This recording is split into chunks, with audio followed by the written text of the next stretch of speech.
Okay. So will you? Number 6, If there's anything AMATS major, then. Technical Advisory Committee to order. Roll call, Mr. Weaver, Lance, Mr. Here. Wilker, and we have somebody sitting in for Mr. Winderwood. Honestly, Leon? Hi. Mr. Wharton. Here. Jennifer Witt is here, Mr. Morris. Here. Okay, we have a quorum. And at this point, Chris, we're going to make our public development announcement. All of the AMATS meetings are public meetings, and the public is invited to comment. If we have a business item, we'll have a presentation by staff or a consultant, and then the committee will be given a chance to discuss the matter, and then at that point, the public will be invited to comment. Thank you. Approval of the agenda. I understand we didn't have a change where 5C is actually not a business item. Is the financial report, is that correct? We're not taking action on it today? I guess that's up to you guys. At some point, we're hopeful that you folks will approve the assumptions that go into it, but previously, I guess we approved them when we did the resolution for the FPP. And we did it once down the road from there. So. I felt we could keep it as a business item. I have many questions, and I think there's additional work and coordination that has to be done. So You can hear it where you want it. If you want to have it in that order or bring it down later to the. Craig, if I might speak, Madam Chair. We have Jeff Rapunzel online, and he'll give the same presentation he gave at the work session yesterday. If that's amenable to do. So the item before us is approval of the agenda. Any, who it is? So moved. Second. Any opposed? And we'll deal with Bellingham while he's in the prisons. Okay, approval of the minutes. So the agenda is approved. October, thank you, 2014 minutes. Move to approve. Moved by Mr. Wilbur, I'll second. second by Mr. Morris. I don't know. Did you second? It's the first time. All right, there you go. Put on the draw. Any comments or changes, discussion?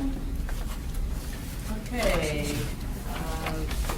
Anybody objecting to the approval of the minutes? So approved. Okay, business items. The first one is 5A, the 2014-15 Unified Planning Work Program budget for 2015. So you have the budget before you, and there's a memo that says 5A in front of that. You remember, we have a 2-year work program, so actually, December 2013, we approved the work program and the budget at the same time. So this is just the budget for 2015. The work program is still, we're in the second year of it, or we will be in the second year of it. So this is staff's efforts at looking at what things we're going to do next year. So it's before you for discussion.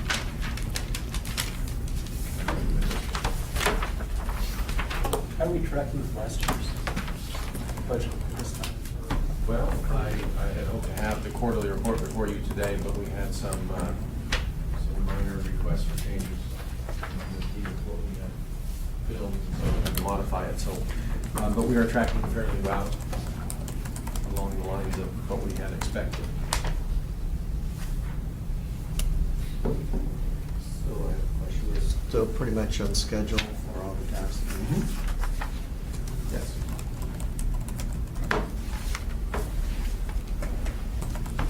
Okay, and so the recommendation is that this go to the policy committee for approval. That is a request. And other contractual services that may be paid for out of the tip are not required to be, correct? This only shows the contractual. It's just services. planning funds. Okay. And the two ones that we have our Transcat model support here again, and then we also have money in task 240 for paying for a consultant who's updating the land use plan map. So the long range planning is doing that right now, and we're working with them to update that land use plan map. So that's the expect to let out of PO this year or next year.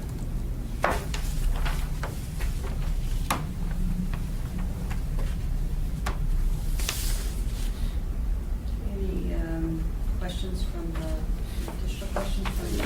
So Craig, in the middle STP funds, the MOA, the 600, the 250, the 300, and the 320, those are all the numbers that are consistent with what's in the most current 15, 18 tip? Those are in the tip, yes. Oh, okay. Yeah, the first 5 columns are the PL basically, and the rest of the stuff is match or transit money. So I see that there'll be no effort on the East District Plan or the UMed District Plan because those efforts will have concluded or been concluded for Yeah, AMATS they're efforts expected to be before adopted here in the 15. next little bit. Okay. And the signal timing for traffic, 291, there's no additional requirements from AMATS in We that? haven't had PL money in that task for a long time. That's just been tip money. Oh, tips, okay. Yeah.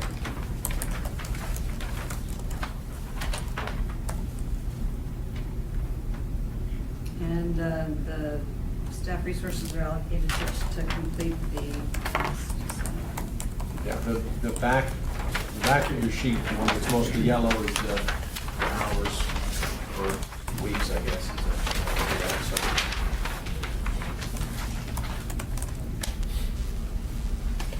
Craig, is task 242, the Bernard Road corridor study, the 50,000, is that the same amount that was in 2014 or close? Or additional two? 242 last time around was, it was 24 in staff time, 24,000. Okay. Just the ramping up kind of portion of the program, wrapping the RFP.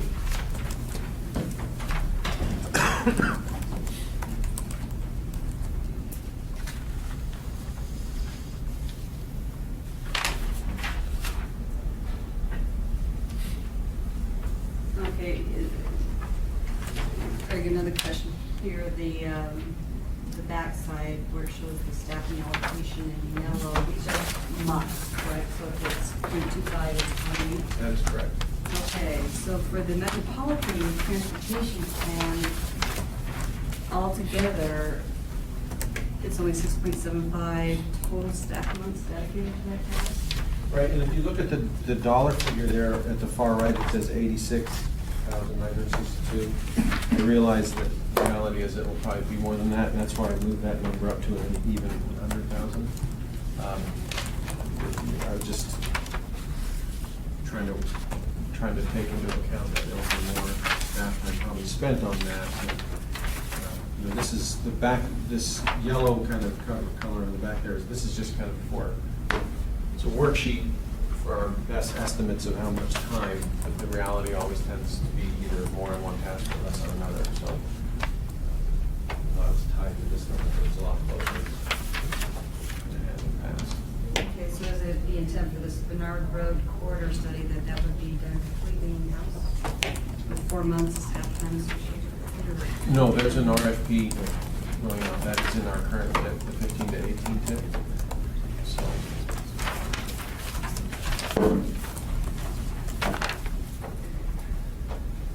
Long-range planning is doing a lot of the work on that as well. I was working with Joni on that, and so they have money allocated there as well. Okay, there's no funding showing on the front part. It's just trying to coordinate where are the right here.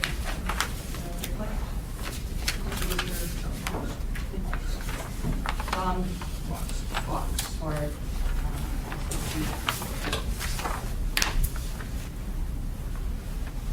so there's no STIP money, STP money, or TIP money showing here for, I can't remember now right off the top of my head whether it was in 14 or 15, but it must have been in 15. So I guess I just missed that on the front here, but I'll add that. Because that's where the majority of the money, that's where all the RFP money is from.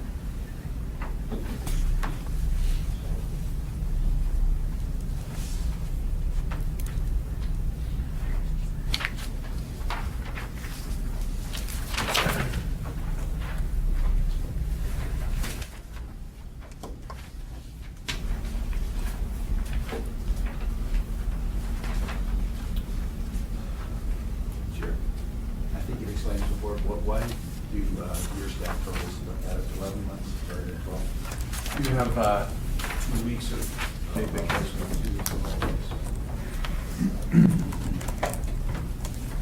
Theoretically.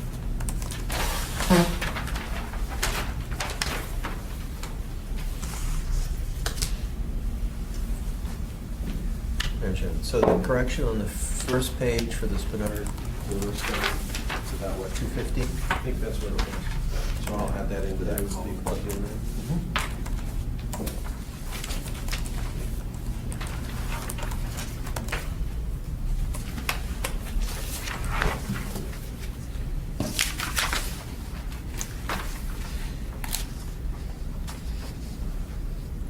So Craig, is the total amount pretty much the same as the same allocation for 15 as it was for 14, roughly? Well, the figure is just a little bit lower. What we were using was I'll call it a draft formula that state DOT headquarters came up with. And when they finished their number crunching, the number is, I want to say, around 62,000 or 72,000 less than we had originally planned for. So we just lowered that amount. So it's pretty close. Okay, was this provided to the technical committee before It I saw was- the front part, but not the back. The front was posted on the web, but the back was not. You've seen this previously, but we didn't post that. This is what we're being asked to do, not necessarily our buy our week application. Yeah, at this point, are there any questions or comments from the audience? It comes back to the committee. What is the?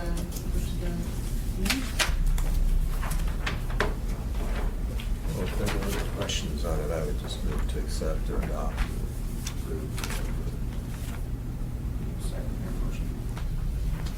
Moved and seconded to recommend approval by the policy committee for the 2015 UPWP budget. Anybody opposed? Okay. Approved. Okay, MT, item 5B, 2040 MTP update. So this is just a quick version here. So the next page is critical path update, and it's basically very similar to what you saw before, but it's just reflecting the idea of an interim update being done in time to check the boxes and not go into a conformity lap. We're tracking with everything else pretty well. The RFP for the MTP is at DOT right now. I think the plan is hopefully for James to have comments back by tomorrow, but that's the thought. So we're close to getting that down to purchasing so we can get it out there pretty soon. It's tracking about what we were expecting. So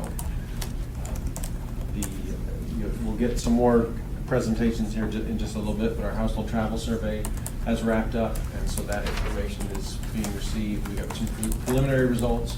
Should get the final results here in just a few weeks. And I know the model is moving right along as well, and we'll have an update in just a bit on that. So all of the tasks seem to be tracking fairly well. I have a question here, Craig. The date here that you have, 4/23/16, is that already assuming that, because I thought our date was really in 2015, so it's assuming that we go into conformity lapse for a year, is that correct? The schedule date does- that we had to approve by was May 25th, 2016. 2016, 2016, okay. so. And there had been some discussion about pulling the interim update out of the RFP and having it done in-house.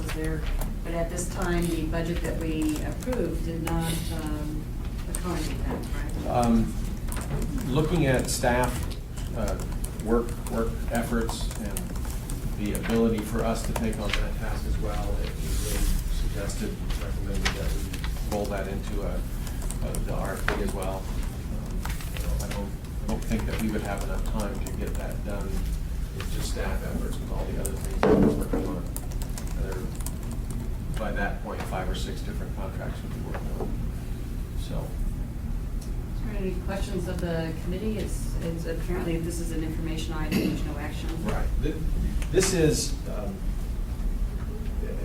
similar to the last time we did our MTP update in 2012, et cetera. We had a standing MTP business item here in case we needed to approve things on short notice. And so that's why it's up here. We don't have any actual business item needing to be adopted off of this item today.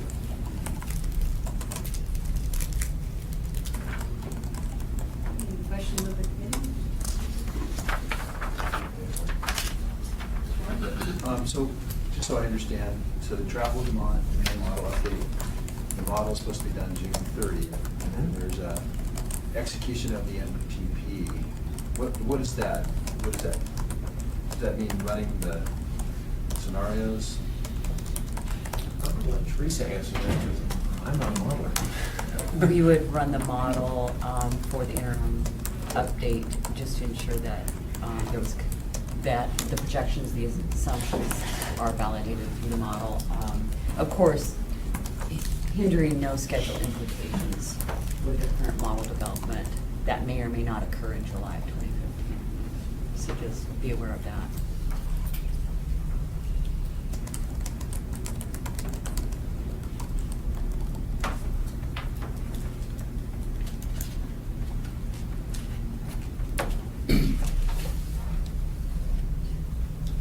Okay, any questions from the audience? Spring. Yes, for Steve, I think. I'm just curious what what is the conformity analysis going to consist of in this round? No modeling required for either PM10 or carbon monoxide. It's simply a kind of a examination of the actual monitoring data, air quality monitoring data, and an affirmation that we're still under the air quality standard by a certain amount.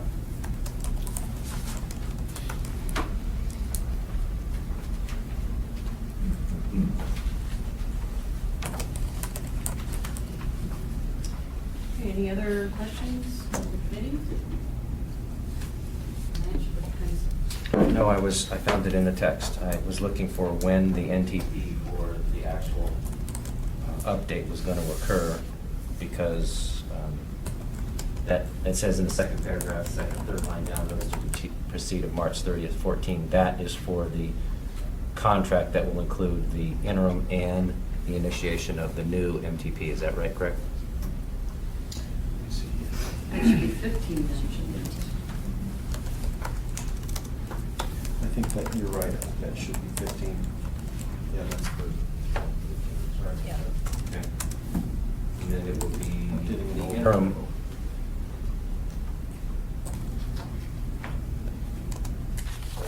So contract negotiations and early delivery date approval of the model. Okay. Trying to find out when the interim's going to be done, based on the proposed set assumption that the MTP for the RFP will be approved in March. I don't want to get into, I think I just need to know where those pieces are, Craig. The interim MTP needs to be approved by May 25th of 2016. Okay. And what I put down here was the policy committee date just prior to it. You know, there's a lot of things that will come into play. It could be a lot earlier than that, but I just wanted to make it the closest one just prior to that date. Expect it'll probably be done earlier, but that gives us wiggle room. For future reports, I would ask, Craig, that we have, so that we can track it. What did we report previously as our anticipated dates, so that we can track it over time? And it kind of gets back to Cindy Lyle's recommendation and request for a comprehensive calendar that shows how all of these items are going to be done, especially since they support each other. And anything else of the committee? Just if you need some help downtown when this thing starts to get rolling, just make sure that Jerry and I are aware so that we can make sure that there's no delays. urgency that without this being done, things behind it are not getting done. So, let us know if we can help when you get there. Looking forward to seeing that RFP. Yes. One more. Okay, next item. I see the travel demand model. Jeff, are you online? Hello? Okay, thank you, Jeff. We're going to turn up the volume because we can't hear you. Cannot really hear the committee members, so someone might have to translate their questions into the phone. Okay. Suggest. Give us a moment, Jeff. We're going to turn down the lights and get some people moved around. Okay. Can you hear me okay now? Yes, we can. We're just getting the screen. I think we might have to go back. Yeah. Great. Okay, we've got the screen ready, Jeff. As you know, we selected consultant RSG, and Dr. Conji came up here a bit ago and gave you a project introduction to the travel demand model update, and team members here are from R&M, Spring Consulting, and McDowell Group to work on our travel demand model update. And initially, in our quest to develop planning assumptions, we went to ICER. They were supposed to have their report done back in November of last year. And James and I went to see them, Dr. Goldsmith, I think March of last year. And unfortunately, they would not have that document available. And even if we gave them money, they may or may not have that document available. So as a result, we developed some planning assumptions based on the best data available. You might want to move your slides forward to Jeff so that they can see this. Sure. Are we going to? Yeah, you can go ahead and discuss that. And of course, we have to meet a federal mandate under the CFR Code 23 to use the best available data. So I just wanted to give you a little bit of background on how we came to that decision and why we're at where we're at right now. So I'll go ahead and hand it over to Jeff. Okay, thanks, Teresa. As Teresa mentioned, I'm Jeff Perconja with RSG. I'm the project manager for the travel model update task on the consultant team.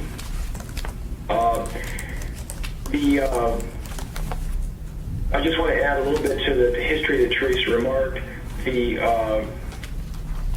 actual, you may recall that the actual RFP was altered at the pretty late in your procurement process because of the discovery that a very recent ICER forecast would not be available in the timeline that's being driven by your long-range transportation plan update.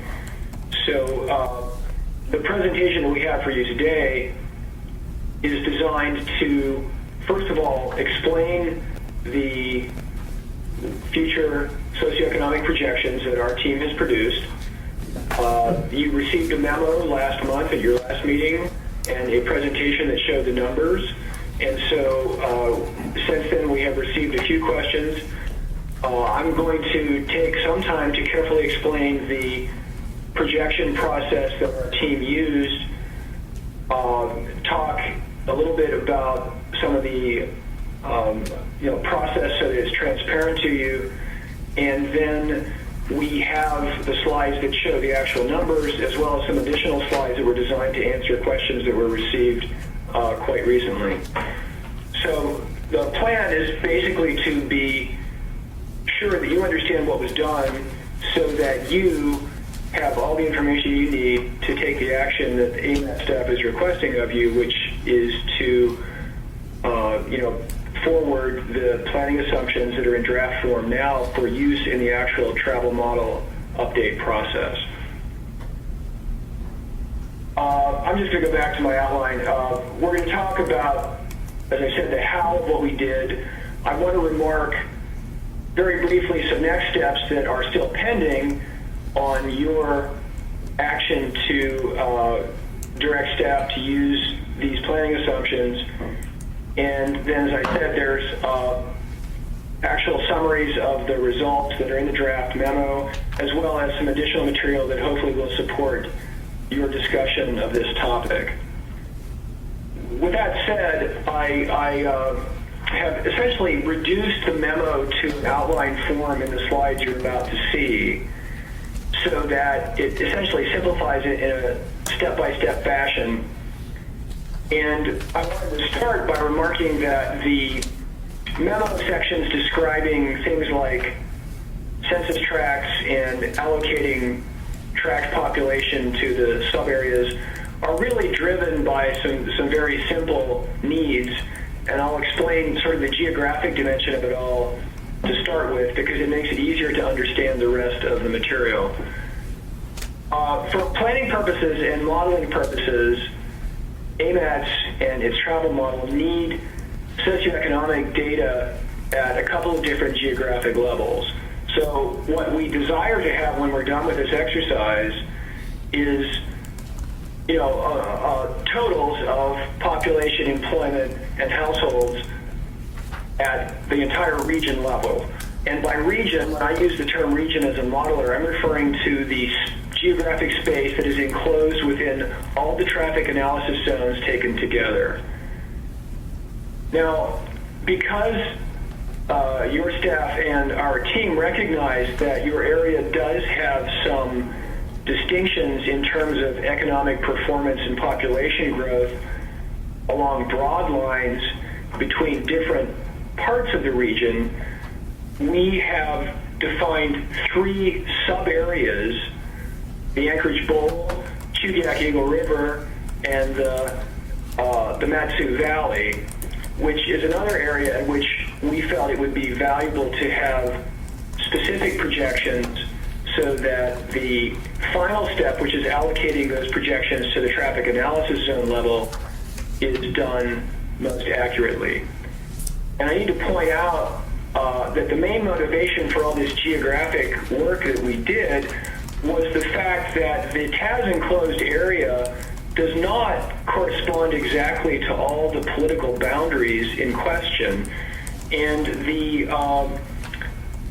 Department of Labor and Workforce Development forecast products that we use as a key input to our estimation process are done at the borough or municipal boundary level.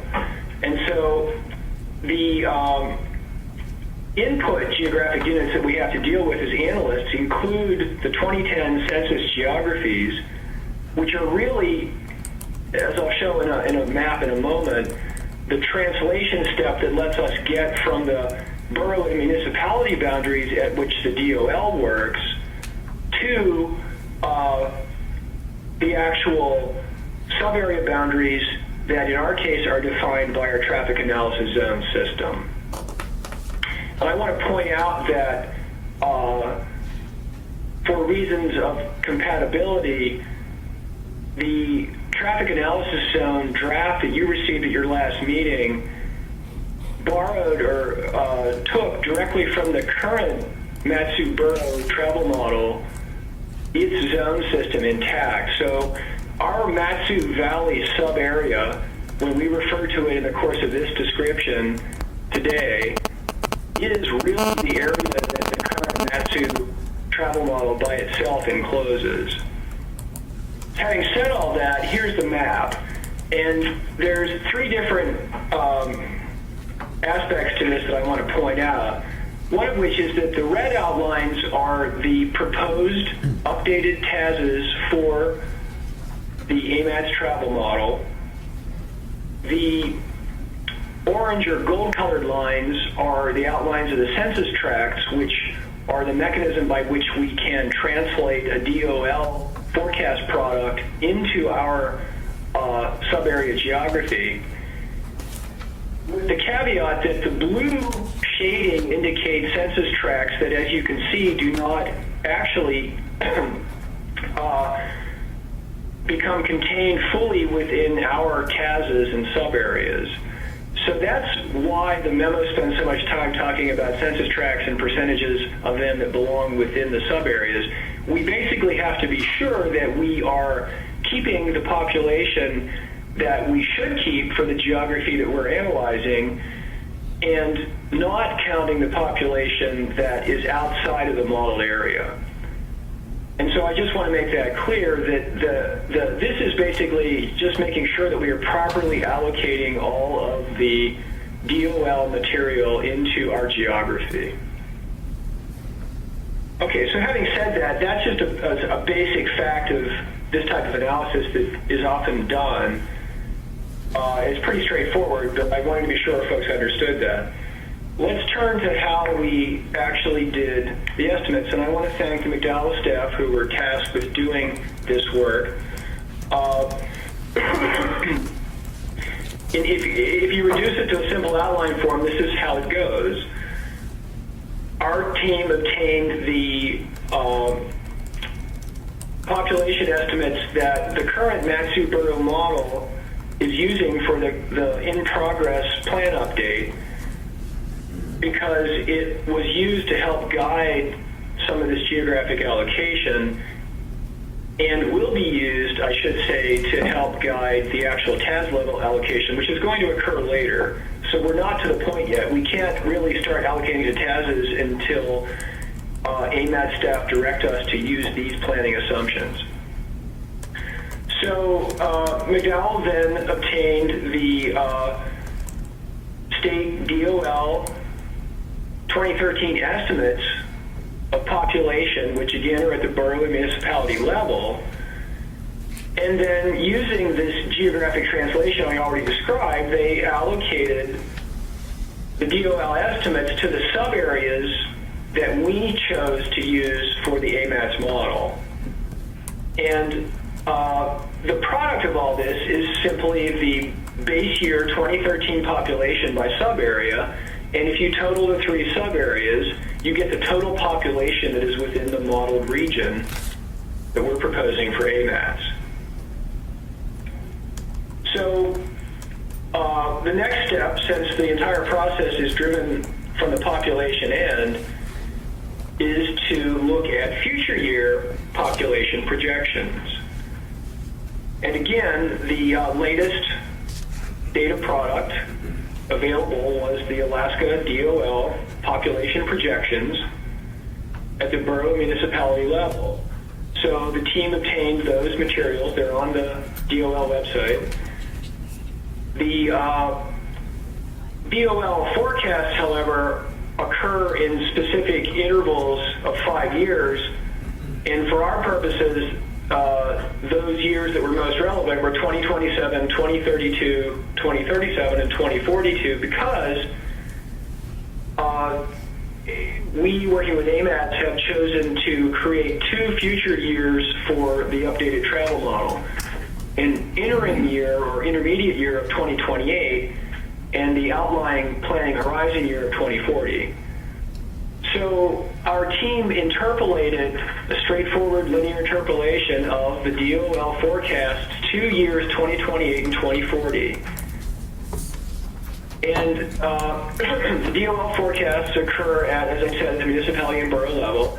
And so we simply applied the base year correspondence of geography to properly allocate the forecast year population to our sub-areas.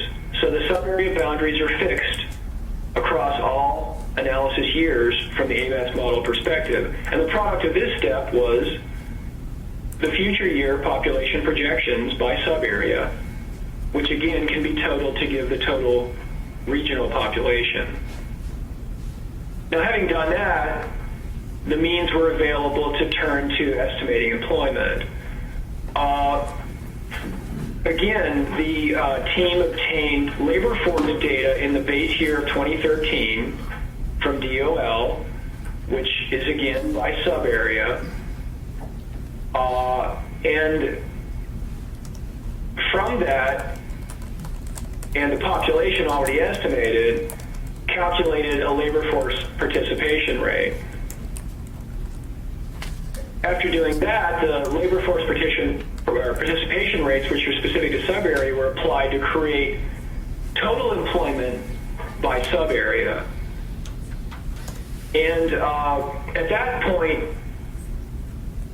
I should footnote this by saying that the travel model actually needs not only total employment, but employment by specific economic sectors, because all of our experience over the last 50 years has taught us that to properly generate the right number of trips in a given region, we need to understand a little more detail about employment, and I'll show you those sectors in a moment.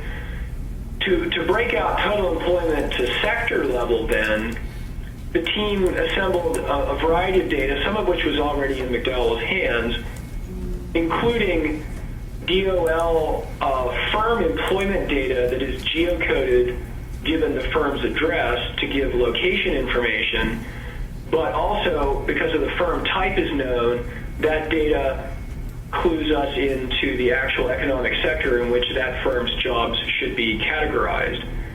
The team also acquired federal Bureau of Economic Analysis data, which again helps us break down employment totals into different sectors. And then taking all that sort of sector level data together, the team was able to allocate the total employment in each sub-area to the proper economic sectors, but also to cross-check the total employment by sub-area. So this was both an analysis step and a quality control step. And you may recall in the memo, I'm not going to get into the details now, but there was some discussion of the Chudiak-Eagle River area. This quality control was what led the team to realize that there needed to be a little more look into history to properly understand what was going on in the Chudiak-Eagle River area. And so when all of this was done, the data products were base year 2013 employment, total by sub-area, and by sector by sub-area. So having stated that, the only thing left to do was to compute future year employment projections. And the simple message here is that the process for the base year 2013 was simply repeated using the future year population projections that were already calculated in previous steps. So to be transparent, that means that we're assuming that the distribution of employment across sectors in the base year holds true into the future. Now, at the end of this, we have future year 2028 and 2040 employment projections by sub-area, by sector. So at this point, I just want to stop and sort of summarize by saying that, this is a straightforward process that is pretty simple when you break it down this way. And as shown, depends upon the latest available data products, which were the Department of Labor estimates for the base year and the Department of Labor forecast for future years. So, these are the employment sectors then that we felt were detailed enough to give the travel model sufficient estimation power for the step we call trip generation, but also feasible to deal with within the allotted schedule and budget. This is a pretty typical list from my experience, and it was actually crafted based on our recent experience with models we developed in other regions. So having said that, I just want to stop now and make sure that anyone who has questions about the process has a chance to ask them, so we can be sure that everyone understands them before we turn to the next step, which is looking at, first of all, some pending tasks as well as the actual numbers and materials we prepared to answer questions. So anyone have anything they want to know about the actual workflow? Actually, I do. This is Jerry Weaver. With the lack of the ICER data, how are you going to overcome that, and what impact does it have on your analysis? Did you hear that, Jeff? No, could you please repeat? The question was, with the lack of ICER data, how would we overcome that, and how is it going to impact our analysis? Well,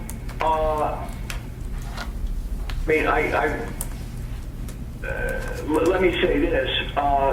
this analysis process was designed to provide a robust estimate of population and employment given the lack of an ICER forecast. So, I mean, the analysis we did, I submit, is the answer to that question. Perhaps you could elaborate if that doesn't answer the question. No, that does. I mean, they do a pretty significant, detailed analysis, and what you're basically saying is that you've done similar analysis with your project. Did you hear that, Jeff? No.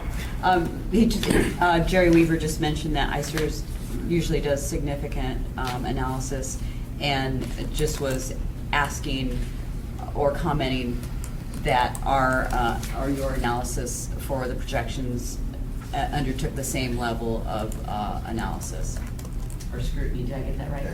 Yeah. Well,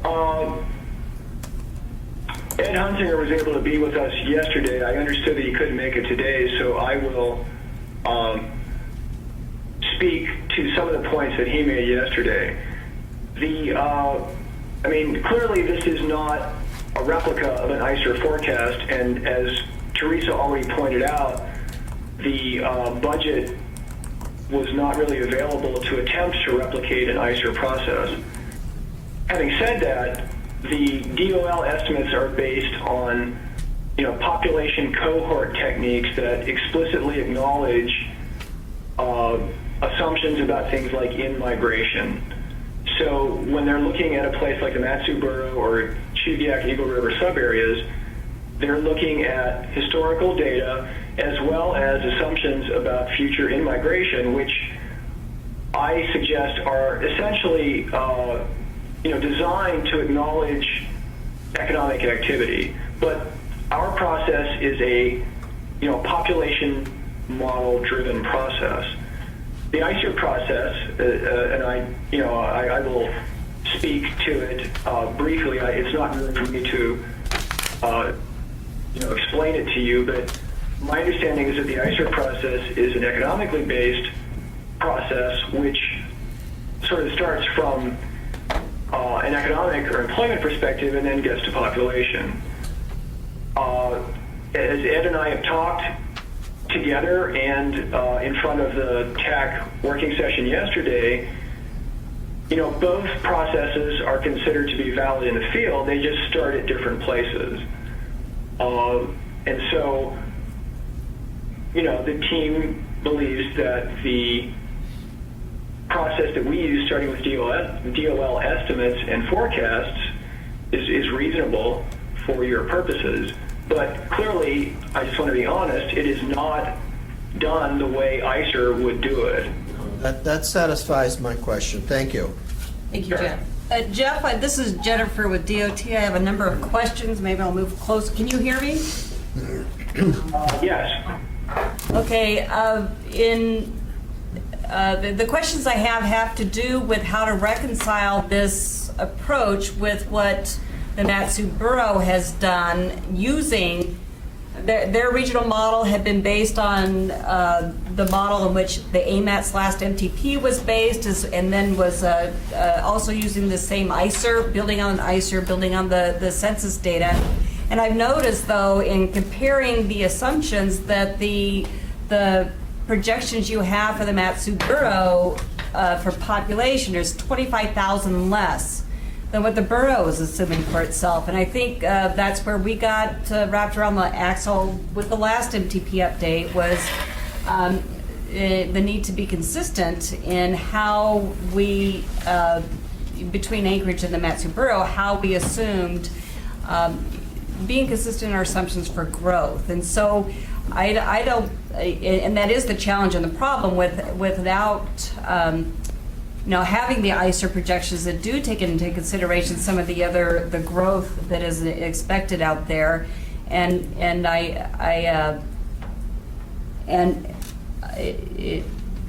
I think the technical committee needs to talk about is how to reach agreement in the allocation of regional growth between Anchorage and the Matsu. And I guess part of that, I would look to the municipality, what do they use these forecasts for besides transportation planning? What are the other methods?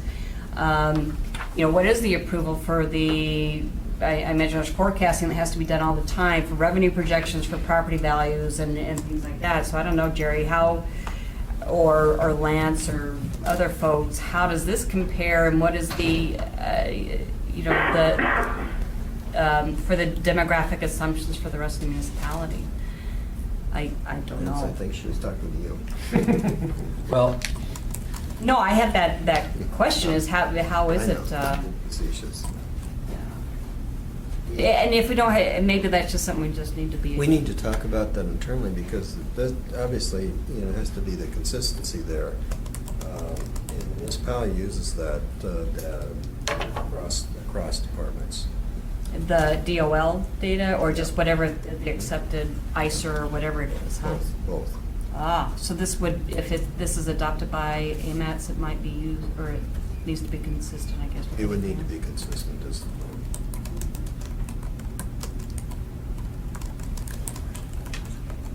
And then the other question I have, because in I think the tech memo number 1, it said that it didn't, the forecasting did not account for the impacts of the Kinnickinnic crossing, and that's where I think a lot of the unknown lies, is because already Anchorage and Matsu are very tightly linked, and each feels the impacts of the other's land use development, whether it's employment or housing.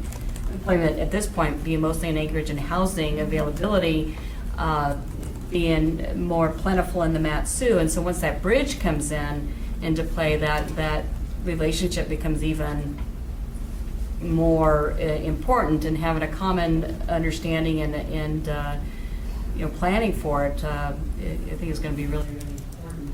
And so that's where I was concerned about the difference in the Matsu's own population projections versus what I would be very uncomfortable having AMATS say, well, Matsu, you were over forecasting by 25,000, and just assume that and move forward. That is, something I think we're going to have to figure out.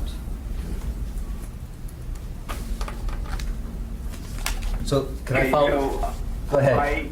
Go ahead. I can speak to that, but I didn't hear the exchange, or I should say the answer to the question directed to the Matsu folks. So could someone summarize briefly what that response was to Jennifer's question? I just answered my own question. Okay, you're fading in and out, I'm sorry.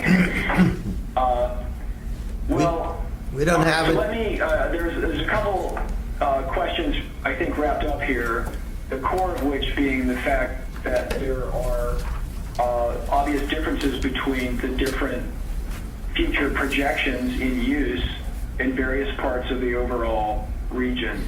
So I'm going to forward to some of the questions, or I should say, slides that we prepared to speak to some of these types of questions.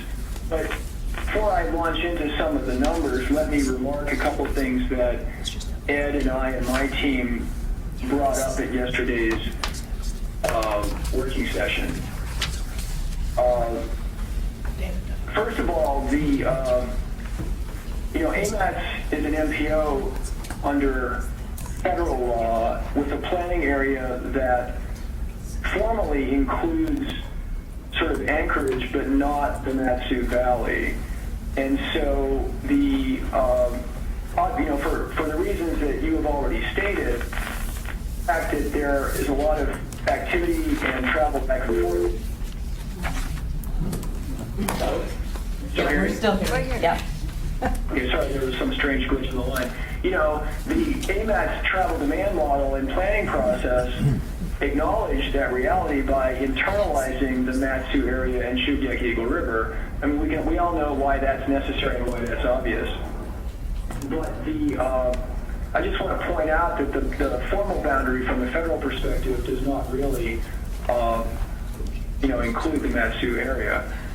So just having said that, I remarked yesterday to the working session that it's an unfortunate aspect of our business that because of the fact that different planning processes or different project analyses get started at different times, at any given moment in a particular region, there usually are more than one population and employment estimate product floating around, each of which made in the best faith by the team at hand with the best available information they had at the moment. So in this case, the Matsu process, we understand, has started with the ICER 2009 product, which includes a number of assumptions which may no longer be, up to date. And so we started with a DOL product that is later, and then according to the federal perspective is, more up to date.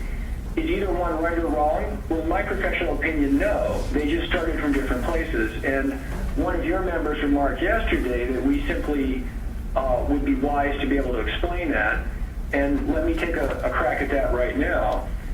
What's on the screen, and can folks still hear me? I had some other strange noise on the line. We can hear you, but it's very, very difficult to see. Yeah, so unfortunately, small. our screen won't fit to the. Can he do fit to screen? Can you do fit to screen, Jeff? Because when we try, it doesn't work very well. I'm sorry, can you please repeat? You want me to do what? Can you do fit to screen? Enlarge it? Yes. Yes, please. Okay, hang on a second. Let me,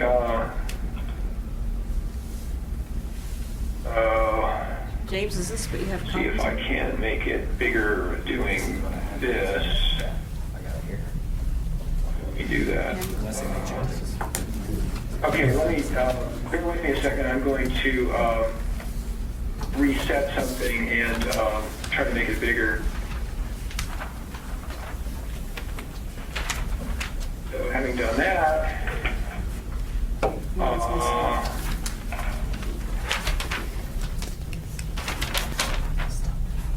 does that help?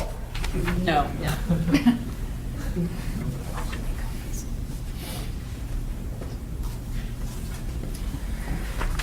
Hello, did that help make it more visible? No, it did not, Jeff. Teresa's making copies of the tables.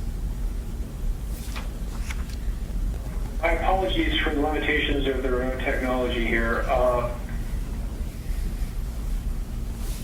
Let me see if I can do this. I'm going to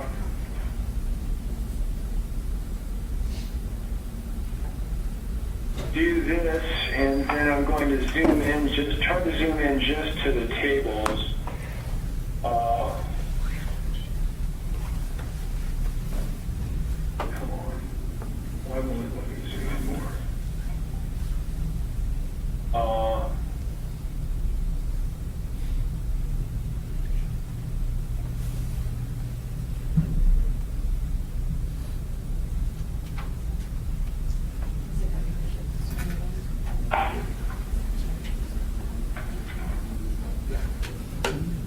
Hey, Jeff, once Therese gets the copies, it'll be okay. Okay. Tell him Oh, that's to much full better. screen. Well, if he shows just the slide, this on the left should be gone. Jeff, can you go back to showing how you originally had? Pardon me, I didn't hear that. Can you go back to the first view that you had, where it was just the slide and the?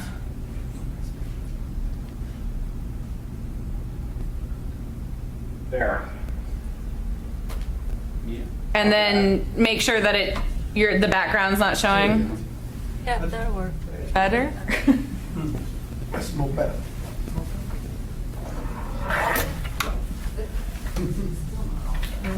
Jeff, we can see your desktop as opposed to just your slideshow. Yeah, I did that in an attempt to make things larger, but PowerPoint is being uncooperative at the moment, so let me go back to this. How's that? Better. Okay. So, are you folks able to get the paper copies now, or? You're almost here. And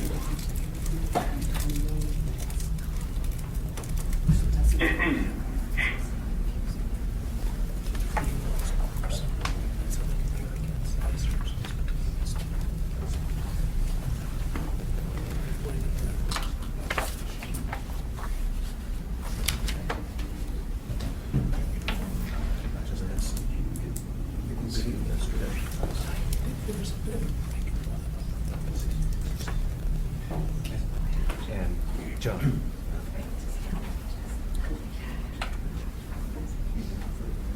And a small army of consultants.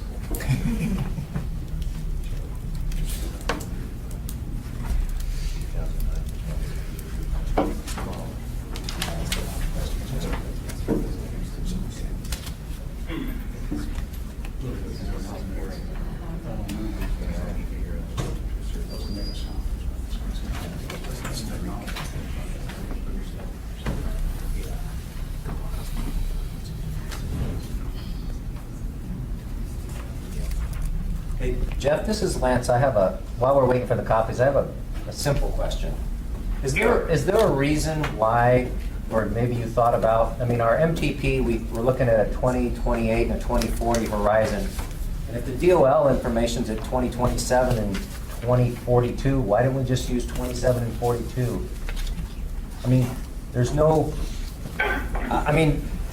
we could go 50 years out if we wanted to. We don't have to stop at 40. I mean, if it made the analysis simpler and cleaner to go 1 year less and 2 years more, I don't think it would have made a difference, but maybe that's a longer term question. Seems like a lot of math for 2 years. I don't know. Seems like a lot of extra effort. Frankly, at those 5-year increments, I don't think that there's a lot of math. It's very straightforward and simple, really.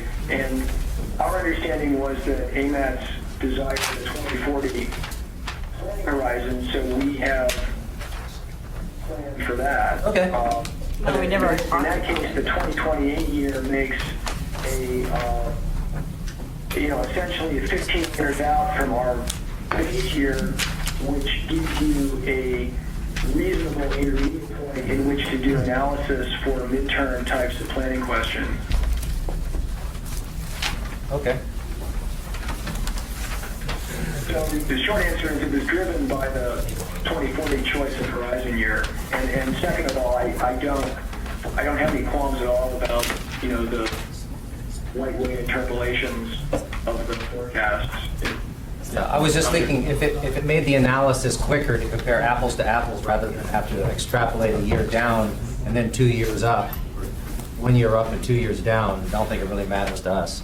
But I'll leave it to you guys to figure out what's best and what's simple. I think from an MPO perspective, it doesn't matter. I mean, we could use a 15-year horizon, a 10-year horizon, a 12-year horizon for the intermediate. And we could go out as far as we wanted, as long as we go at least 20. Right. I mean, in my experience, and I worked for an MPO for a decade in the Seattle area, your choice of ultimate horizon year is trying to balance two needs, one of which is to be far enough out that you aren't running into the FHWA or federally required minimum planning horizon, so your plan is always Right. in force. On the other hand, there is the alternative tension that you don't want to be so far out that your projections are basically guesses. Right. So there's a little tension there, and I think this is a reasonable choice. Okay. So I also, at one point during the past month, there was a question asked of me about how other regions deal with this particular challenge of choosing the best population employment projections. And my answer was that it really depends on the laws in place at any given state. So if we were doing this in Washington State, we actually wouldn't be having a good part of this discussion because Washington has a growth management law which mandates that all planning, whether it's regional or local, use the state estimates at the county level as control totals, and so that removes a certain amount of variability. Other states have different laws that, so in Florida, we would be having this discussion very much the way we're having it now.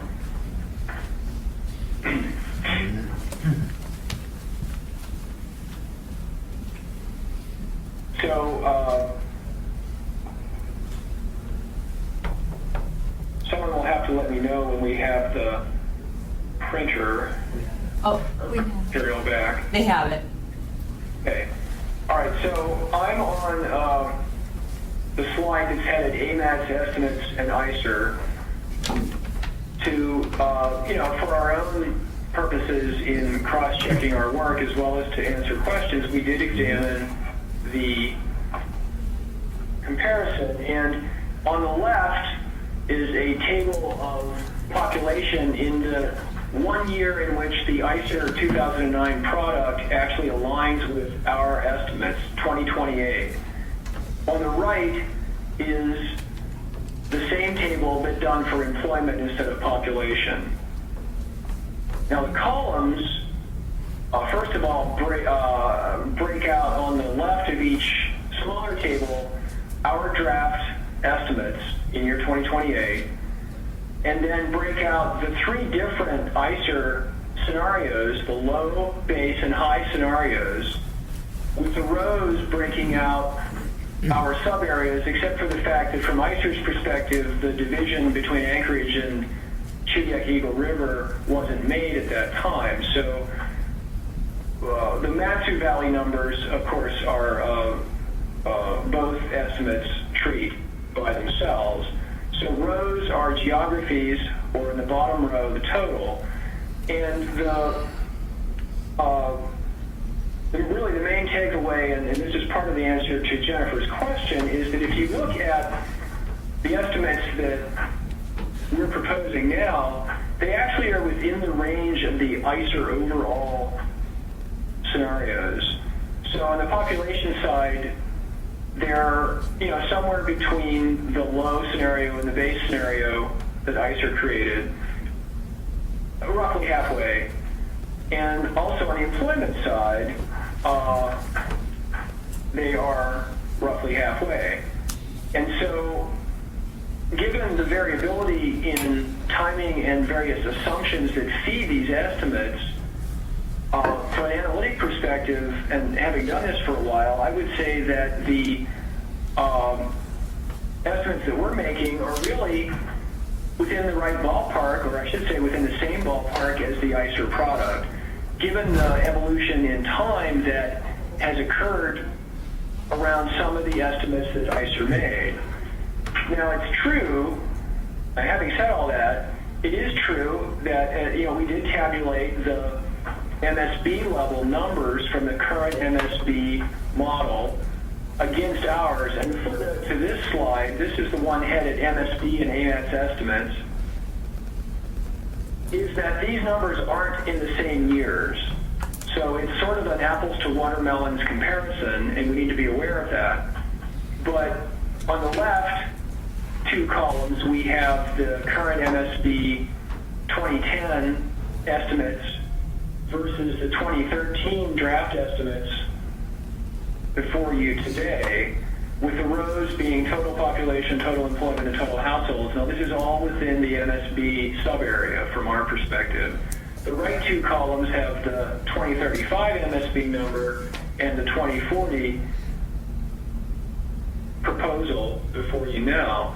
And, what Stephanie remarked is accurate. There is a difference on the population side in the future years.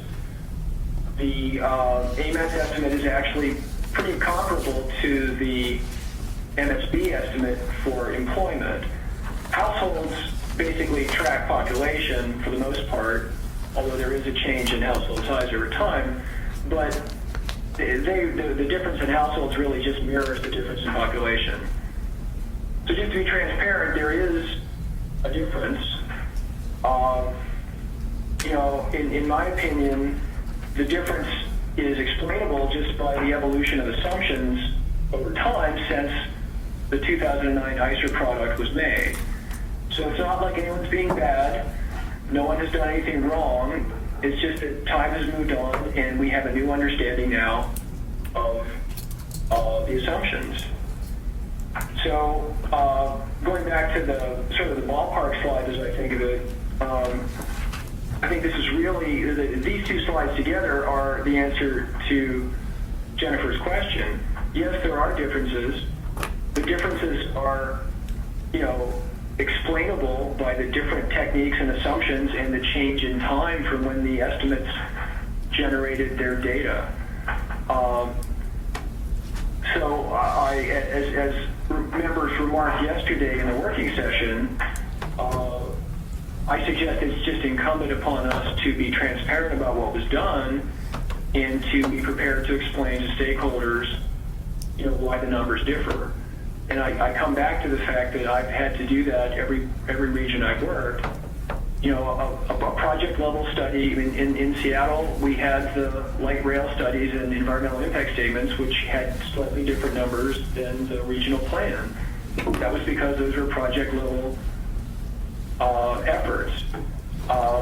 In that case, the counties had to use the state numbers, but in other states, the county will have a different number than the region because of the same factors. So I'll stop there. That really is the answer to the question. Do you have any other or follow-on questions? This is Jennifer again. I guess just so that I understand, based on what I hear you saying, let me make sure I understand correctly, that you think it's appropriate for AMATS at this point to, based on the latest information, to actually accept a forecasting methodology that had a different methodology than what the Matsu Borough has used, and to accept that, even though it results in quite a substantial change in population for those assumptions. I mean, that's something, I guess, first of all, am I understanding correctly that even though the 2040 AMATS estimate from the Matsu Borough is 25,000 people less than what they have assumed for themselves, and that they are basing their LRTP on right now, that it's reasonable for AMATS to say that, no, we have better information, we think ours is better. I mean, is that how you think we ought to approach this? I mean, it's a pretty big difference. Well, I would not characterize it as a better or worse conclusion. If I may restate something that Ed Hunsinger of DOL remarked yesterday, there is a tremendous amount of uncertainty in these future projections. I mean, an enormous amount of uncertainty. And so I would completely refrain from characterizing the AMATS, at least right now, knowing what I know, I would not characterize one as better or worse. I would say that they are different, but that given the range of uncertainty that exists around these things, both of them are essentially, comparable. And so we're not, what I'm urging is for folks to simply understand the difference and accept it as an example of the uncertainty of the future, rather than to try to assert that one number is going to be the number, because frankly, we travel modelers, have a lot of literature that goes back many years in our field, and a famous early modeler who developed a lot of our fundamental thinking said that all models are wrong. The question is, what is the model useful? And I can tell you that all the forecasts and projections we're talking about right now are wrong. When you folks get to 2040, your population and employment, I guarantee you, will not be what you see on the screen now. It won't be ICER, it won't be what we did, it'll be something else. We hope, and we have worked very hard to be sure that it's within the range of things that we're showing you, but there's so much uncertainty that, in my professional opinion, it's not productive to attempt to hit a number and say that is the one number that we are going to hit, and that if you don't hit that number or accept that number, then you're just wrong. we don't have the analytic ability to be that precise in this particular area of expertise. And if I just might add, we have a federal mandate to use the best data available, and the Matsu Borough does not. They're not an MPO, so they can use older data. And if we choose to use 2009 data, by the time we do our travel demand model update in our MTP, that data will be over 7 years old, whereas we have 2013 data. So just to keep that in consideration. Well, if I may, yes, that's true, but what I'm looking for is some consistency and agreement between the Matsu Borough and Anchorage in terms of regional growth and where it's going to occur. And this is the same thing that we went through with the last MTP update, because then you throw in the bridge, and what does that do to that regional distribution or redistribution of growth?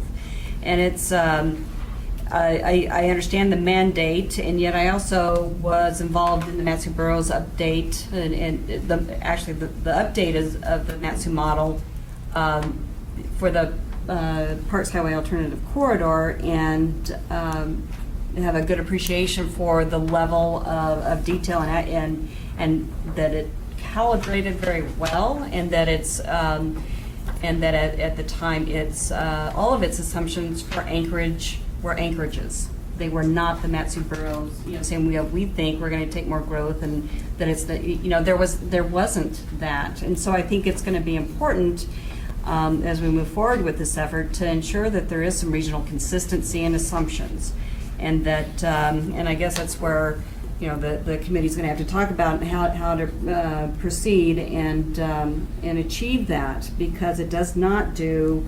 I think AMATS, it would be very hard for us to move forward with our planning effort at the same time that the Matsu Borough is moving forward with theirs, with fundamentally different overall assumptions for regional growth and percentage allocation. I think that's kind of fundamental to the planning challenges we have right now. Jeff, can I try to address some of Jennifer's comments? You don't mind? John? Because yes, it's John. Sorry. There's, I think the major difference is the overall control totals. Oh yeah. I mean, that's the difference really we're looking at. And you can argue, like Jeff says, you can argue one or another. What if ICER redid their forecast? Would it be the same? No. They would change it. They'd change the assumptions, and it actually might be close to what the consulting team came up with through the DOL.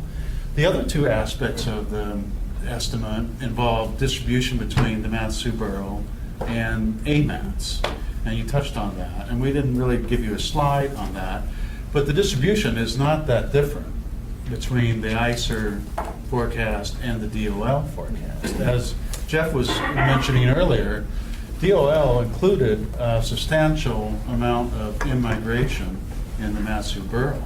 As a result, the distribution is not that different between the Matsu Borough. Anchorage, just like the ICER model shows, grows substantially slower than the Matsu Valley.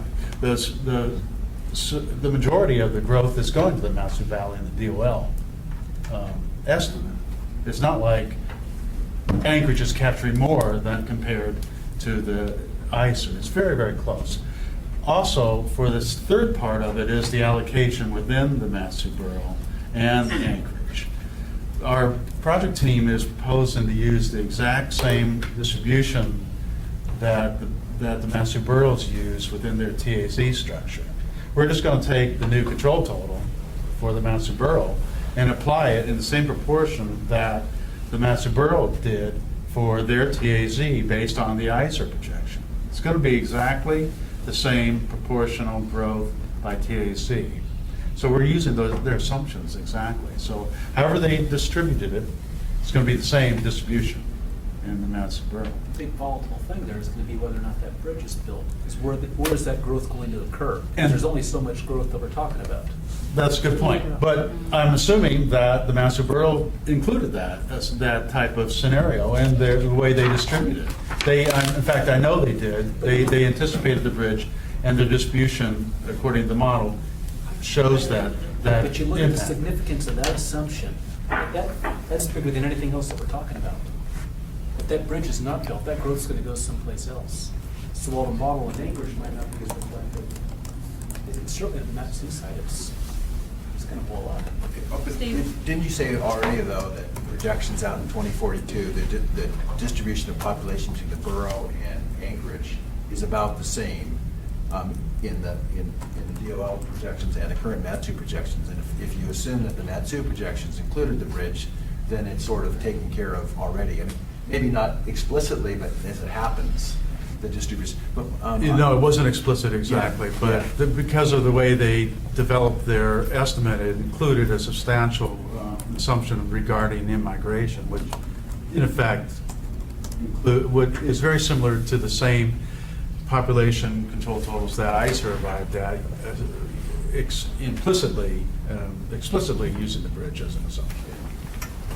Question, I mean, maybe this is an unanswerable question, but I'm sorry, I can't hear I'm sorry. the question. I'm not sure this is an answerable question, but the question I had was, is there reason to believe if ICER were to redo their forecasts now, and you said that theirs was an economically driven model, is there an expectation you think that that their base year numbers for both employment and households and population might be lower? I mean, have the assumptions changed? I mean, I don't know how closely you guys looked at the ICER assumptions, but I mean, is it reasonable to think that they might be lower? We have looked at the ICER assumptions, and it's a good question. I think it's the future year that we're really talking about, and yes, I believe, this is, I have to be careful here, I can't speak on ICER's behalf, but given my understanding of how they do their work and the assumptions that are clearly documented in their 2009 report, I think it's fair to state that if they were to redo their work now, the numbers would come out differently. There's a couple of key assumptions that are in their base scenario, which are, as we said, somewhat out of date. First of all is the opening year for the bridge, which was assumed to be, in their base scenario, 2015, which clearly is slightly out of date. The other assumptions include things like the Donlin mine producing in the near term, the Pebble mine producing by 2020, and an oil price that is rather higher than the current market price for oil.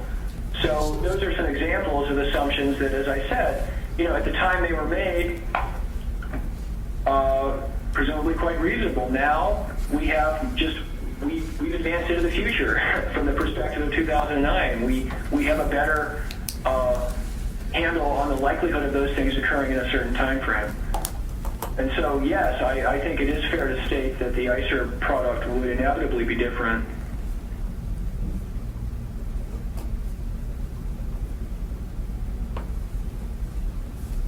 Okay, is this, do you have other information for us, Jeff? Well, I just wanted to remark something we sort of skipped over as we talked about the questions. John has already alluded to this, but I want to be clear that the step we're at now is to direct staff to have us, work on these draft socioeconomic projections, because the next thing that we need to do to, stay on schedule is to allocate those to the TAS level.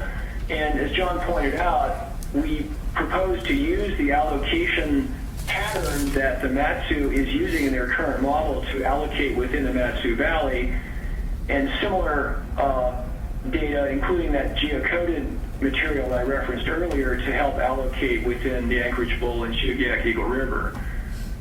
I also just want the TAC to know that the population and employment, while extremely important, are not the only data we have to gather to help us estimate the amount and the pattern of travel in the region. There are things like the seaport, the airport, hospitals, so forth and so on, about which we're gathering additional data that will help us estimate travel to and from those locations which we modelers lump into a category we call special generators. But it is important, to decide about these draft projections we're talking about today, because that will impinge schedule if we choose to do something else. So that's the only other thing I wanted to remark. Thank you.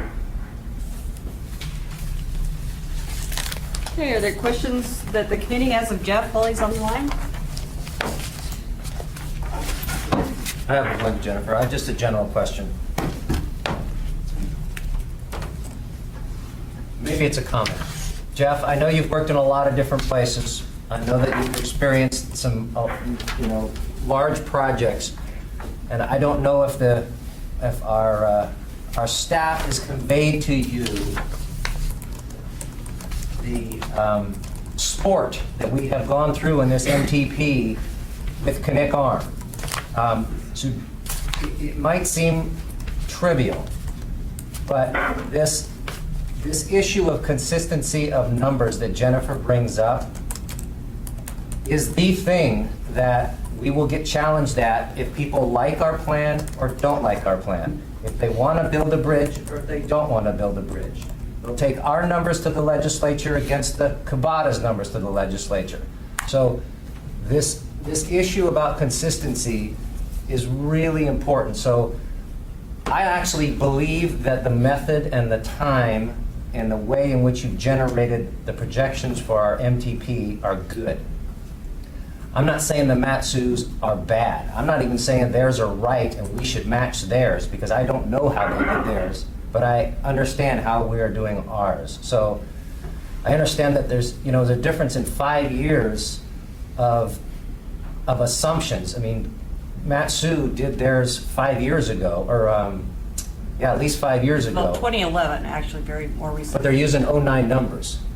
Modified by 2010 census, modified by and informed by Department of Labor. I mean, so it was a pretty broad, but they didn't just accept 29. So they made some modifications to that. Oh, So, yeah. the thing that in the numbers, and I put these what-if scenarios in my mind, and I look at the population or the employment, but the population is the one that draws my attention for the MATSU versus AMATS. I just want you to imagine this conversation occurring in February, when the legislature is about ready to decide how much money they want to give Connect Arm. We have the AMATS projections of growth at 151,000 in population. MATSU has their projection is 176, and Connect Arm comes in with 190. So I'm just making the number up, because I don't know what it is. That's a big difference between what the municipality of Anchorage believes its population and its associated growth would be at that 150 level, and Cabada comes in and says, you're wrong, I have better information, it's more current, though it's at a project, and we think it's at 190. We're going to have a conversation when we're developing our model to figure out what to do with that presentation. We can tell them it's wrong. We can tell them their allocation is misallocated, even if they can agree that our growth totals are the same. So this issue about the consistency of the numbers, and I mentioned the work session yesterday, the ability to explain it, it's really about reconciliation and consistency and recognizing that there's different years. But we really went through hell, I think us and Cabada, just through different audiences, trying to work together with different forecast numbers. I mean, it was not a comfortable situation. And at the end of the day, they came out with different numbers than we did, and we used them.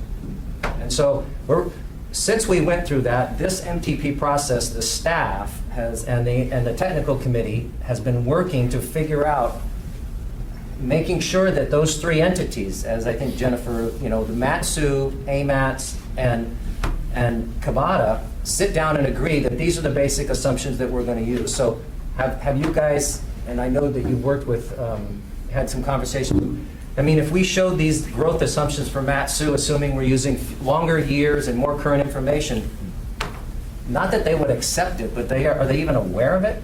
Would they be okay with it? Because really, if we sat down everybody in a room and said, we want to come to an agreement on the growth totals, we would be doing it for years. We would be doing it, I don't think we could get an agreement, but how do we come to some level of consistency? And I'm asking for advice based on your experience on how you'd guide us to do that. Because I want to be able to, and I would be able to accept the projections that you're using, the method you're using, even using DOL. But this inconsistency thing, that's the part I struggle with, and our ability to explain it. And I think John added something today that he didn't add yesterday that provided a lot of comfort to me. Even though you're using bigger numbers, you're going to proportionally allocate it the same way Matsu would do it. I still haven't quite figured out how they're going to do the bridge, but honestly, that's the struggle that I think we have. And because once we agree to this, you're going to start allocating it. And then we haven't heard, or I don't know, what Kavada's numbers are. And if they're a whole lot different, we're back to this conversation again. Does the MPO readjust the assumptions that we made on November, 6th or whatever the date today is for assuming these projections? Because Kavada's going to come in and say, I think you guys are all wrong, And really, the last point is, the only reason Matsu numbers are important to us is what we do on the Glen Highway. That's it. And whether or not the bridge is going to affect the network in Anchorage. That's it. I really don't care what the hell's going on in the rest of Matsu, but what we need to know about the regional growth is what's going on with the Glen and what's going on with the bridge. And that's because- driven by all of these assumptions that are right here. Well, I think you've given good validation to your assumptions and your numbers that you have here, but Lance does point out, if you can help us get over that particular issue. But quite frankly, we've asked Kavada to come here for the last 6 months. They haven't shown up. So we're going to have to rely on your data, your methodology, as being valid until we see something different. But we do need to make sure that we correlate our data with Matsu's growth projections. Yep, I think you're right. So, I'm sorry, I can't quite hear it. Is the last speaker finished? Yes. Yes. Okay, so Lance, I believe that was Lance asking the question. And you're asking for advice. I will give it my best shot, frankly, based on my past experience, both as an MPO staff person as well as a consultant. I have to warn you that it may not be as satisfactory as one would hope, but first of all, I empathize with the position. As I stated previously, I've been in exactly the same position as a staff person or a consultant, talking to policy bodies with elected officials who are going to make important decisions, and talking about the fact that there are different sets of numbers. And so I recognize and I acknowledge the difficulty of being in that position.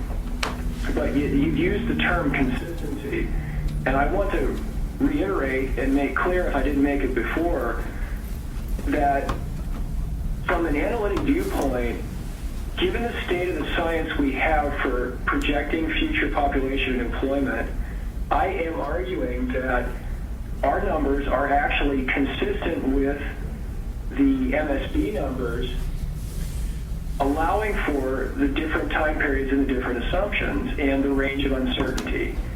I realize that that is unsatisfactory to members of the general public who expect consistency to mean the same number. But in the state of our field right now, consistency, frankly, is being within some band of uncertainty. And as I tried to show, allowing for the changes in assumptions and the uncertainty bands, we're actually pretty close. I know that the absolute value is large, but it's not outside of the uncertainty from my perspective. So how do you have the conversation then? My advice is to do very much what we're doing right now, which is to be entirely transparent with everyone about what was done, how it was done, and the assumptions that went into it, and to talk honestly with folks about those assumptions, but also I suggest, and I confess that our field, the modelers have not always been great at this to help you folks, but to talk about the fact that there is a great deal of uncertainty, and to acknowledge that has implications for public policy decisions. But you really, I think, would be well served to have a little bit of a deeper conversation than if we're not matching the numbers exactly, then something's wrong somewhere. That, as you pointed out yourself, that is not a correct assumption. It isn't productive, and it, I think, is not, frankly, helpful. So again, transparency, patience in explaining to folks why things are different, and the fact that the differences really, are explainable is my advice, and it is complicated by the fact that, as you've remarked, that I fully realize and have lived through before. I mean, PSRC was the subject of a lawsuit when I was there. That there are interests who will seize any apparent discrepancy as a weapon with which to attack someone. It might be AMATS, it might be MSB, it might be Kabata, take your pick. I have to say that has just become a fact of my life as a modeler and as a planner, and you have to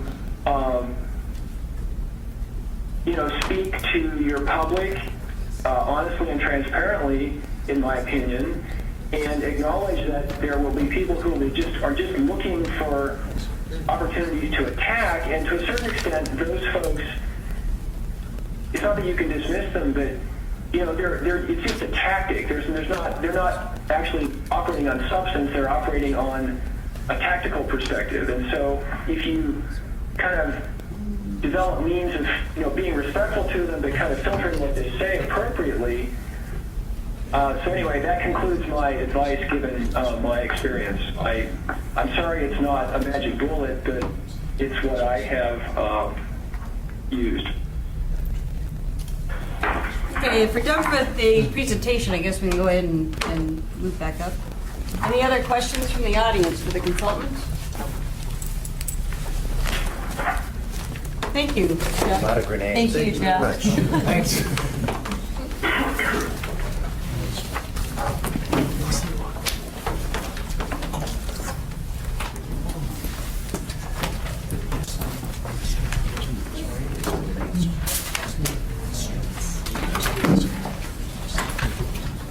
Okay, what is the role of the committee at this point? Should we just continue discussion right now What I would like to see is if we could have the consultant take these tables and matrix and put a narrative with it, perhaps a paragraph that explains a rationalization justification for this data. So we don't have to go back and talk about it again, so it's there in perpetuity. Okay, so a matrix that shows all of the assumptions and justify the assumptions, and if I may build on that a little bit too, show how it differs from what is currently adopted in our MTP, as well as what at least You how might it do differs that from by that narrative. too. You might do that by narrative. The narrative, okay. I would also suggest maybe, and if you want to talk about it, there is the possibility of going back to where you have two separate models and you have externals. You have the external on the Glen Highway and you have external at the bridge. And I mean, that is one of the possibilities here. It kind of negates the benefits of having a regional model, but right now I see no benefit in having two regional models. They have different assumptions and different, who's going to be right? It's going to be, Erie has a comment. I didn't know if you were to talk or not, so I'm Gary Katzian. I guess the one question, and I think Lance hit it on the head, the model is a tool to help us evaluate the system. And we ran into this whole thing last time. I thought one of the stipulations of this upcoming MTP update was that the bodies get together to talk it through and find some common ground. It doesn't mean they necessarily have to come up with common numbers, but they have to understand where each of them are coming from. And I think Jerry mentioned, you've asked the Kinnick Arm Crossing Project to come, they haven't come. But the policy committee dictated that they come, and that the Matsu and staffs get together. I agree with Jeff that I don't think we're ever gonna come to the exact same number, but if at least we're coming from the same playing field, that makes it a lot easier for all the groups to get through the public process that we battled through the last time. Well, and I think too, Gary, just the simple fact that we have two different models, one based on ISO projections, data as they may be, the other one based on straight line DOL forecast. I mean, that's going to be a fundamental thing that I think I would like to see staff working between DOT, the municipality, and Matsu Road to come to agreement on regional allocation of growth. And even though, I look at this at 25, I can't in good faith say that we should at AMATS accept a model that assumes 25,000 less in population than the Matsu Borough is assuming for itself based on what AMATS has done. So, The only additional comment I want to make is that, does it make a difference in the system? Does it make a difference in the facilities that are being projected by either model? That, I think you have to be able to weigh the two, because if it doesn't, 25,000 doesn't make any difference. well, 25, yeah, that's where you get into how many people per household, and then how many trips per household, et cetera, so. But does it, but like the last time, we went through this whole thing, does it change the facilities? Does it change the Glen Highway in any appreciable way? Does it change the Kinnick Arm Crossing in any appreciable way? And if the 25,000 people doesn't make a difference, and I think Jeff can show with his work all over the place, it may not make a difference. But we need to know that as a community, whether that 25 makes a difference. And a lot of it has to do with where it's allocated in each of the zones. And if the allocations are relatively similar, it shouldn't make a difference in what the facilities, the Matsu model showing versus the AMATS model. And if that's the case, that's an easy thing to explain to the public. I was just going to say the exact same thing. It seemed like that was I don't know that the regional totals were the biggest issue. I think it was the allocation. Last time, I think that was the biggest, the one TAC was 3,000, or I can't remember the exact, 3,000 versus 11,000. And employment, huge differences in employment. Secondly, I think that things have changed since 2009. The assumptions have changed. I think that we are sort of, I don't think we can accept the 2009 numbers at this point. It's, they're clearly, the assumptions that were put into that or made invalid at the time are no longer valid, I think. And I think that regulations require those latest planning assumptions. I think that I'm pretty comfortable with what they've come up with. And I think there's good justification, and again, there's bounds, and you saw the range and the ISO numbers were huge between the base numbers of low and high, and it's certainly within the bounds, and I'm fairly comfortable. I did have one question, though, a technical question, about the employment numbers, and I don't know if Jeff is still on the line, but one thing I noticed in the report was there was a discussion about how demographics are going to change over time, and that we're going to have an aging population and a lower number of people in the workforce.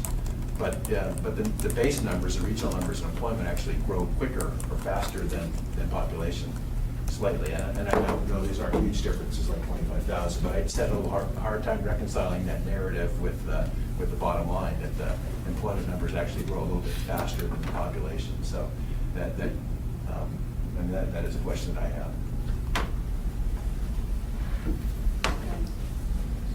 have.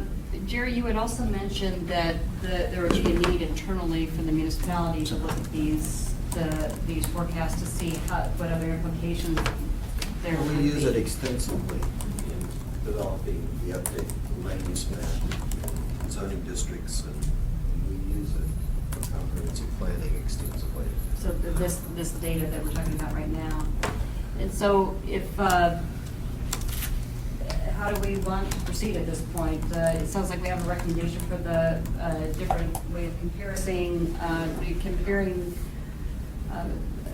the assumptions and justifying, talking about what has changed and what's backing it up. Also, we talked about, and actually, I would like to propose and look to staff to find a way to navigate this with our Matsu Borough partners and coming to some general agreement. And we do have our Matsu area planner here who was working with Matsu Borough on the, Alan, would you like to say something?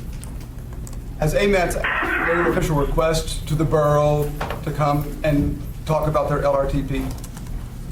I looked, Teresa, have you, have we, or? We went to their transportation advisor and gave them an update on our various projects.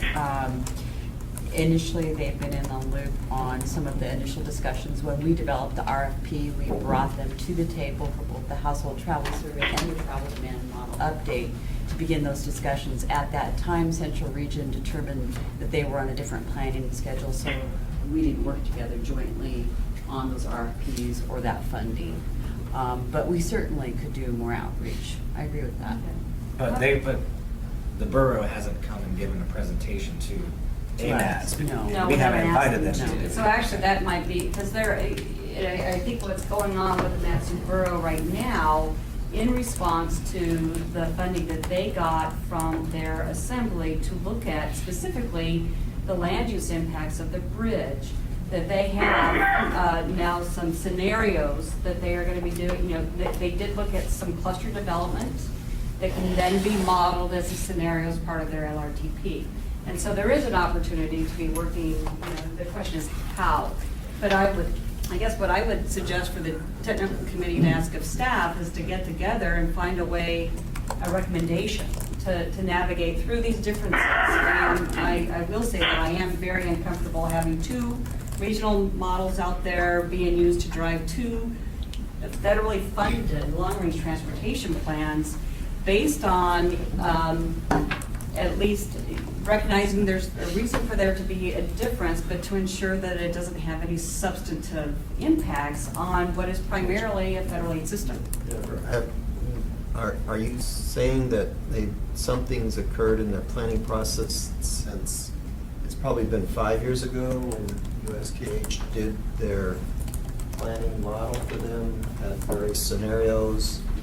Are they in the process of updating that? Because over on the Connect side, Matsu side of the bridge, there is no residential land there. It's all ag land and industrial land. A lot of it's environmentally protected. It would take patent changes for it to be developed in any other configuration. And what has happened as part of the Matsu Borough's update, they have a 50-year build-out scenario, which is based on current land use patterns, meaning one household per acre because for on-site water and sewer, which does not accommodate a very high density development. So that is what is assumed by the Matsu Borough and is currently reflected in their model. These scenarios, though, would be different. It would be good for staff to start dialogue with them, and actually, I would like to see a presentation. Okay. So James, working with Alan, can you invite to ask? Yes, I will. Would everybody agree that would be useful to see what the Matsu, because we're going to be, we already are joined at the hip by way of the Glen Highway, how they developed greatly affects Anchorage, and this bridge is just going to accelerate it. So, okay. I would just like to clarify that there has been communication and coordination with Matsu staff. I mean, just yesterday, we had a regional coordination meeting that we've sort of been doing. Vivian actually has been setting that up for us. So there is discussion going on, we are talking about it. It's just, you kind of get to a point of like, okay, what do we do next, and I think we're sort of there and we got to figure it out. And Alan and I, our offices are right next to each other, so we'll figure something out. So we'll figure this out, and I think too, Lance, you had nailed the challenge we have right now, and continue to have three very different sets of assumption that the borough and the city don't agree is kind of a challenge. So I have a time process question for maybe Greg or Teresa. So this was on as a business item for action, so we could adopt these basic assumptions, thus the results, so that we could go to the next step, which is start allocating this to TAZs. That would be the next step, is that right? Okay. And that time is critical so that you can do the modeling, so that that piece can get spun up. Right, so there are definitely six Are- scheduled I mean, applications.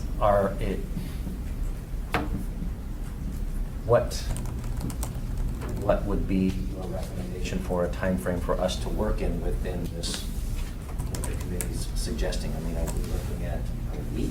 Are we looking at something, I don't know. Yeah, a week or 2 weeks would probably be preferable, since every delay that we have on this end, has a tendency of affecting the MTP process. And of course, depending upon which route you decide to choose, there may be other options that you may determine that you want to follow up on, as far as, do you want to look at what other projections might say? So depending on how much research effort level that you want to do or entail it, that would also have schedule and budget implications. So we would just have to take a look at that, but we are at a critical path juncture. And I think too, that it kind of gets back to what we're looking at with the UPWP, or the AWP, what it means to the rest of the work efforts that are underway, and whether we need to consider breaking out the interim update of the LRTP separate from, or the MTP separate from the major update, which is dependent on this model. So, but I think we have a lot of information, good information, that shows that we're not going as fast as we'd anticipated. So I'm going to play the devil's advocate. It's like 2 weeks before Thanksgiving. If we wanted to get Kabata and/or the Matsu Borough, ideally we'd like to have it here in the next 2 weeks. For Right. our benefit, not for theirs. And how realistic is that to occur? I mean, if I were them, I would want to be accommodating, but if I were them, I don't have to be accommodating. They So- were invited to the work session, Okay. recommendation of DOT staff. We Okay. invited them, so I'm sure that they got lots of work to do too. The other option is, you could give the Matsu Borough this show and tell and see if they leave the room, or if they're still okay with it. I mean, I don't know, Alan, I don't know what you think. It's not a, it wouldn't go down well, would They're it? not gonna be okay with it. Right, I'll tell you that right now. right, You're asking for trouble. okay. Okay. So, if we were, if you have a sense that the results of it, not necessarily the method, but just how they come out, even with the method of using a DOL and not an economic, they're basically using a population forecast trend, not an economic forecast trend, and they're using a different time start. I mean, obviously, ours is, the regional allocation, I don't think they could argue with, but the amount that's going into the Matsu would be less in our forecast. And let's just say at the end of the day, we don't agree, they won't agree with us. Then, so what? Let's go with what we got. And so that's kind of where I'm playing the devil's advocate. I mean, if we wait 2 weeks, if we wait a month, if we wait till January, again, they might say, we don't like it, because I think your reaction might be similar to their reaction, Jennifer. What? In reality, 25,000 is only 14%, and there's a 5-year difference that's happened, so it's really nothing. It's a big number, but it's not a big percentage, and I don't think it's going to But it affect. works the other way, it's 25,000 less 5 years later, and so it's. Right, so the good news for us is, if that projection is related to the need for improvements on the Glen Highway, we can delay them. I think part of it though. Because if it's less, longer, instead of more, faster, we have more time to actually make a fix or make some accommodations inside the planning boundaries, which are our responsibility. So the reason I'm getting to it is that I was initially thinking if we could think about this as a group and get back, continue the meeting for 1 week and take an action, give the consultant direction to go, then let's do that with Jerry's recommendation. Explain to us, make us comfortable with the consultant's method and the reason that their numbers are different, and assuming the Matsu is not going to like it because it shows less economic growth in the borough, and a lot of their improvements are based on their growth. And so it's gonna make a difference. I just don't wanna wait forever for something that they might not ever do when it's our plan. It's our plan, and yet this kind of gets back to, what's good for the goose is good for the gander. It's not the Matsu Borough's place to make land use assumptions for acreage that is inconsistent with acreages and vice versa. I mean, this is where a common agreement on how to, whether it's just the agreement on percentage allocation on a different number. I mean, this is the one, we are just creating that situation all over again, where there's going to be 3 different models, 3 different sets of assumptions, and we've just got to be really. I don't disagree. And like Jeff had said in there, we have that unfortunate, you always need to use the best, and everybody wants to use the latest information. It's just that now, because it's not ICER, it's harder to reconcile. But since we cannot get the answer date at this point, in order to do a parallel type analysis, what other real alternatives do you have? That's what I would ask staff to look at. If there's one option is to, Matson has its model, they cut it off on either side, and then Anchorage has its model, and we cut it off on either side. That used to be the way that we did it. Is that a good way to do regional planning? Absolutely not. And then Gary's comment there essentially pushed as a sensitivity analysis. If it doesn't make a difference, it doesn't make a difference. We're not going to be adding any lanes to the Glen Highway, at least that far out, I think, in the next 20 years. Maybe we'll make it to Eagle River, but we don't have a coin for going past that. So what we really talked about is when will we be able to even make improvements on the Anchorage side when the bridge is in place? When will the improvements be needed on the Matsu side? But that's probably going to be on the Matsu side. If we match the Matsu perfectly, you got to know Kabata's going to have something different. I mean, they just will. And we're going to be once again unable to reconcile that third plan. Yeah, we're walking in the fog, but this is planning. I mean, that's That's how we roll. Okay, I had so. a question about timing. Does having the regional totals delay the TAZ allocation process? Can't you proceed? Isn't it just a matter of percentages in TAZs? I mean, it's independent really of the regional total. I mean, can't you go through that process without having? That's what I was thinking too. I can answer, I can respond to that if I can. I mean, the methodology we use for allocation is based on, in Anchorage anyway, is based on available vacant land and developable land.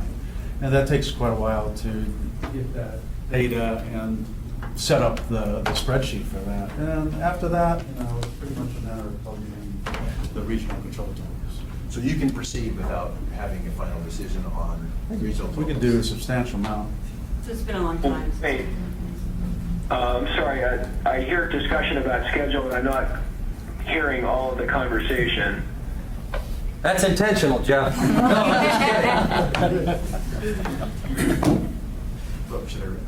Jeff, the question was whether the TAZ allocation could proceed without having regional totals affirmed by the TAC. And I guess what I heard from John was that you can proceed with most of the work that's required absent a finalized regional total. Well, I mean, I heard John's remark.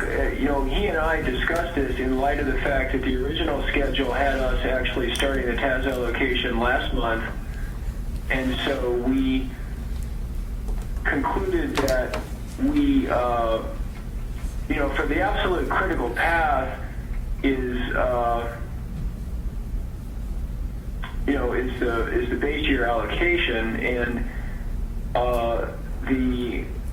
frankly, my concern is that if we don't approve today, I do think, in all honesty, I would expect schedule impacts on our current schedule.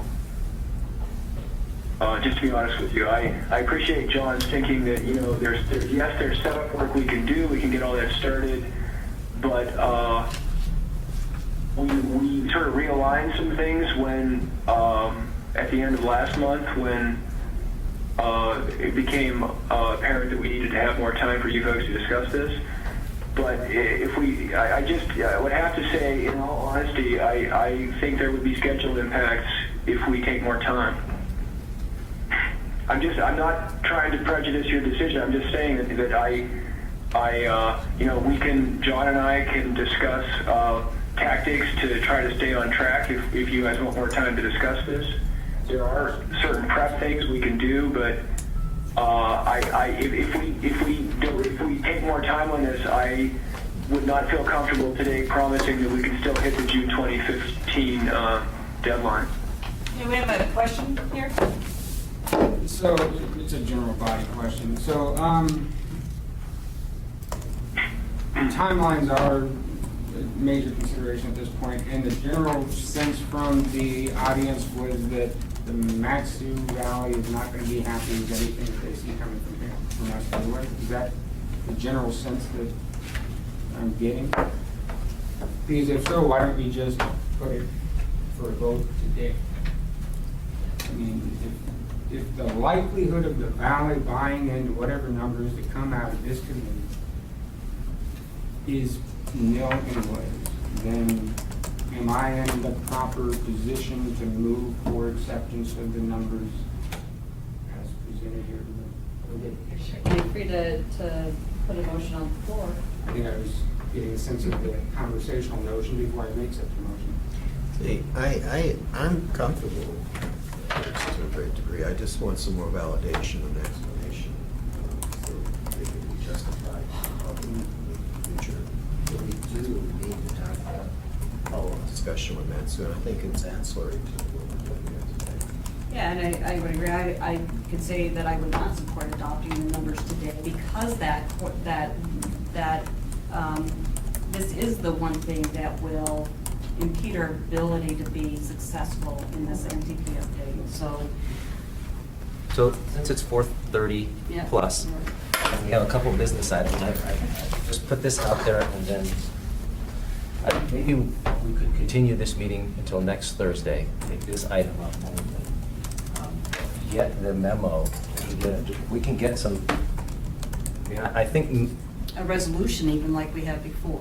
not involving the Matsu. It would be great maybe if Alan can get some information from the Matsu, some feedback or something that'll help us. But I think John's point is that as long as our numbers are going to be less than their numbers, Matsu's not going to like our numbers.